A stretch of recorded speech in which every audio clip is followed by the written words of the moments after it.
Good morning बच्चों, कैसे हैं आप? मैं नरेंद्र सर आपका स्वागत करता हूं इंडियन कोचिंग क्लासेस में। ठीक है, आशा करता हूं कि आप बहुत अच्छी तरीके से पढ़ाई कर रहे होंगे और अपनी मेहनत से लगे होंगे। आज हम आपको जीएस की श्रृंखला का आगे चैप्टर पढ़ाते हुए कुछ क्वेश्चन है प्रैक्टिस सेट के, ठीक है, जो एसएससी जीडी में बड़े महत्वपूर्ण क्वेश्चन है पूछे जाते हैं। ठीक है, आइए देखते हैं क्वेश्चन। पहला क्वेश्चन है बगलिहार परियोजना किस नदी पर है? पहला क्वेश्चन क्या है? बगलिहार परियोजना किस नदी पर है?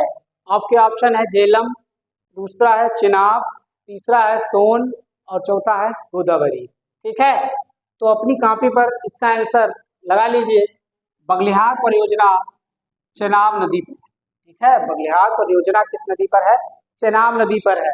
अच्छा, झेलम पर कौन सी परियोजना है? तो झेलम नदी पर दो परियोजना है, एक है तुलबुल परियोजना,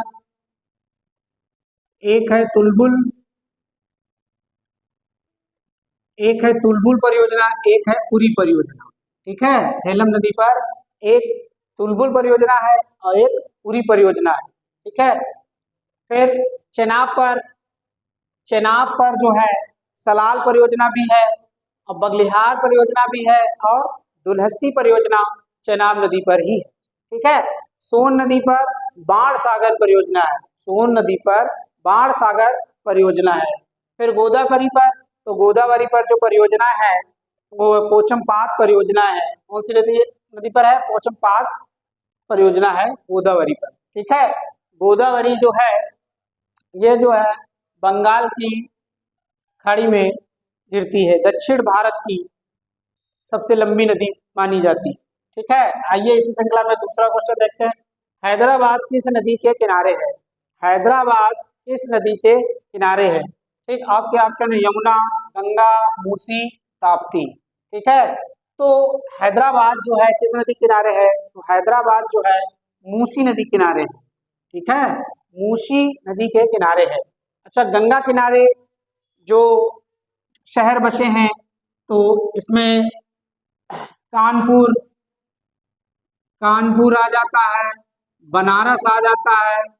ठीक है, कानपुर आ जाता है, बनारस आ जाता है। ठीक है, और देहरादून भी आ जाता है। तो गंगा नदी के किनारे बसे हैं। अच्छा, यमुना के नदी के किनारे आगरा है, दिल्ली है, इटावा है। ठीक है, ताप्ती नदी के किनारे जो बसा है शहर वो सूरत है। ठीक है, ताप्ती नदी के किनारे कौन सा है? सूरत है। ठीक है, आगे क्वेश्चन देखते हैं। बांदीपुर राष्ट्रीय उद्यान किस राज्य में है? बांदीपुर राष्ट्रीय उद्यान किस राज्य में है? आपके ऑप्शन है असम, दूसरा है उड़ीसा, तीसरा गुजरात और कर्नाटक। ठीक है, तो आप लोग लगाइए अपना आंसर। बांदीपुर जो राष्ट्रीय उद्यान है, ठीक है, इसका सही आंसर हो जाएगा कर्नाटक। ठीक, जो बांदीपुर राष्ट्रीय उद्यान है कहाँ पे है? कर्नाटक। अच्छा, असम में काजीरंगा राष्ट्रीय उद्यान है, असम में काजीरंगा राष्ट्रीय उद्यान है। मानस राष्ट्रीय उद्यान है यहाँ पर असम में। उड़ीसा में चिल्का है और सिमलीपाल उद्यान है। गुजरात में गिर राष्ट्रीय उद्यान है, और एक नल सरोवर अभ्यारण्य भी यहाँ पर है। ठीक है, आइए इसी श्रृंखला में अगला क्वेश्चन देखते हैं।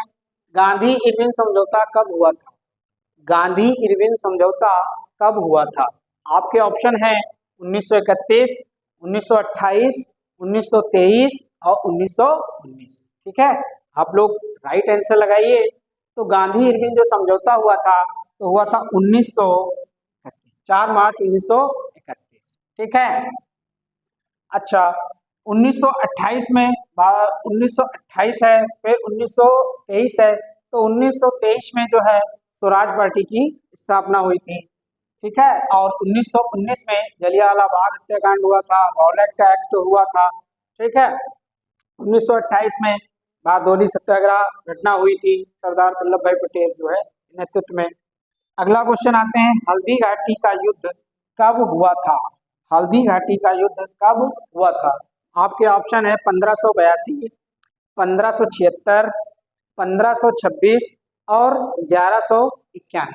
ठीक है, आप लोग अपना आंसर लगाइए। तो हल्दी घाटी का युद्ध जो हुआ था वो 1576 में हुआ था।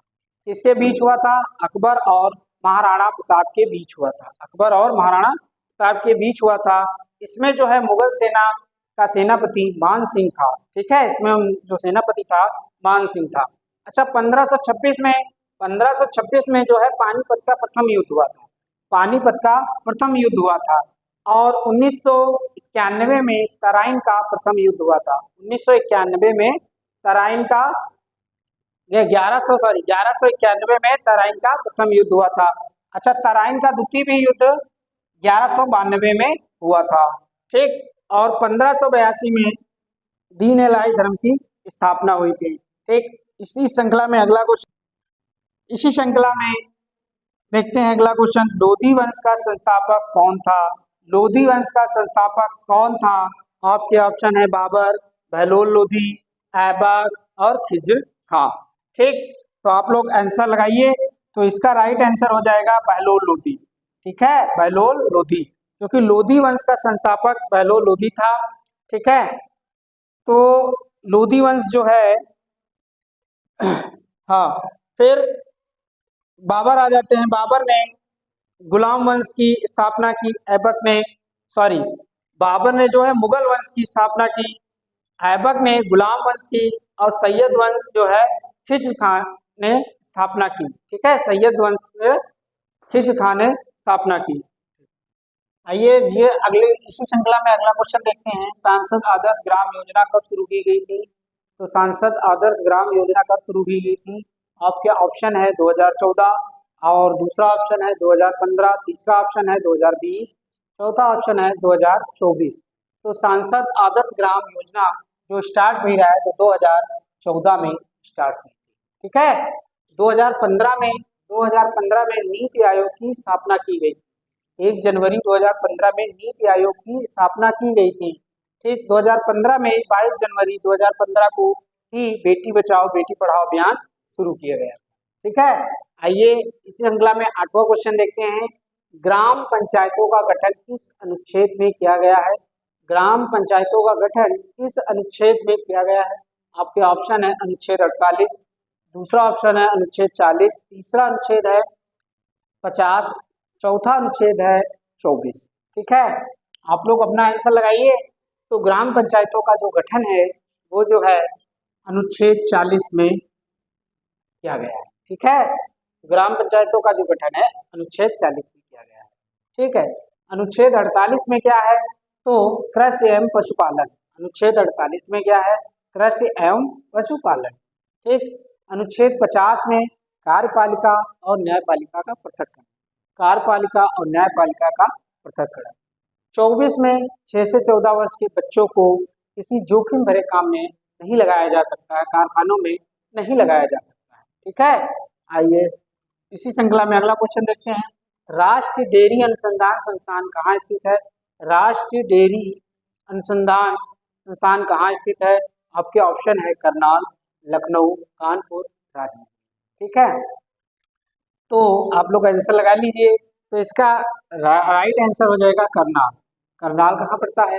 हरियाणा में पड़ता है। ठीक है, लखनऊ में सानी इंस्टीट्यूट है, विश्व अनुसंधान है। कानपुर में जो है चीनी अनुसंधान है, कृत्रिम अंग निर्माण फैक्ट्री भी कानपुर में है। राजमुंदरी में तम्बाकू अनुसंधान केंद्र है, ये आंध्र प्रदेश में पड़ता है।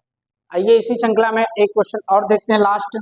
इनमें से कौन सा उपकरण रासायनिक ऊर्जा को प्रकाश ऊर्जा में रूपांतरित करता है? इनमें से कौन सा उपकरण रासायनिक ऊर्जा को प्रकाश ऊर्जा में रूपांतरित करता है? ठीक है, तो आपके ऑप्शन है मोमबत्ती, डायनमो, विद्युत मोटर और सोलर सेल। ठीक है, तो इसका राइट आंसर हो जाएगा मोमबत्ती। ठीक है, मोमबत्ती जो है रासायनिक ऊर्जा को प्रकाश ऊर्जा में रूपांतरित करती है। ठीक है, जो सोलर सेल होता है वो सोलर एनर्जी को विद्युत ऊर्जा में बदल देता है। ठीक है, ठीक, आगे भी ऐसे ही हम श्रृंखला लाते रहेंगे।